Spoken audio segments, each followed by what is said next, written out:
ശക്തികൾ നടപ്പിലാക്കി വരുന്ന നയങ്ങൾ അത് എങ്ങോട്ടാണ് പോകുന്നത്?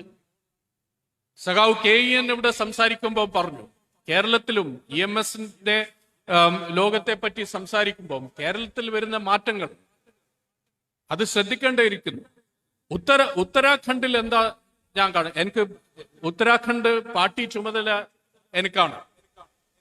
ആ ഉത്തരാഖണ്ഡിൽ വളരെ ഒരു സൗഹാർദ്ദമായി ജീവിക്കുന്ന ഒരു മുസ്ലിം ഹിന്ദു വിവാദം ഇപ്പൊ പെട്ടതെന്താ, പുതിയ പുതിയ ഉത്സവങ്ങൾ വരുന്നു. ഉത്സവങ്ങളുടെ കൂടെ ഘോഷയാത്രകൾ വരുന്നു.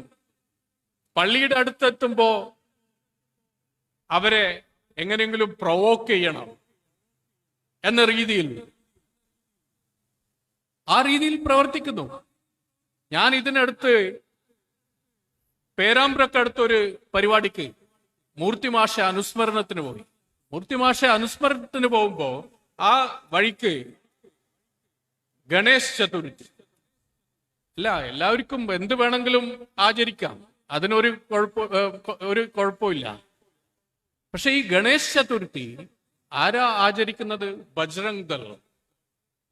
ആരാ ഈ ബജ്രംഗ് ദൾ? ബജ്രംഗ് ദൾ പള്ളി പൊളിക്കാനും ബാബറി മസ്ജിദ് പൊളിക്കാനും ഗുജറാത്തിലെ വംശഹത്യക്കും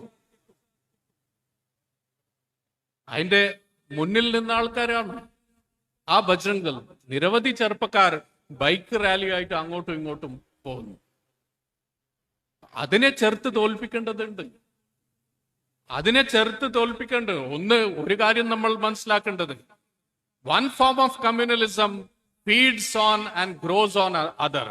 ഒരു വർഗീയത, ന്യൂനപക്ഷ വർഗീയത മറ്റ് മെജോറിറ്റി കമ്മ്യൂണലിസത്തിന്റെ ബേസിസിൽ വളരുന്നു.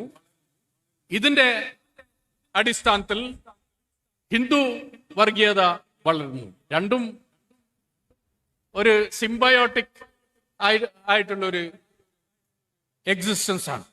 ആ രീതിയിൽ അപ്പൊ രണ്ട് വർഗീയതക്കെതിരെ നമ്മൾ ഒറ്റക്കെട്ടായി അതിനെതിരെ ഒരു പ്രതിരോധം തീർക്കേണ്ടതുണ്ട്. അങ്ങനെ ഒരു പ്രതിരോധം തീർക്കുമ്പോൾ മാത്രമേ നമ്മൾക്ക് ഈ സാധാരണക്കാരുടെ വിഷയങ്ങൾ ഏറ്റെടുക്കുമ്പോൾ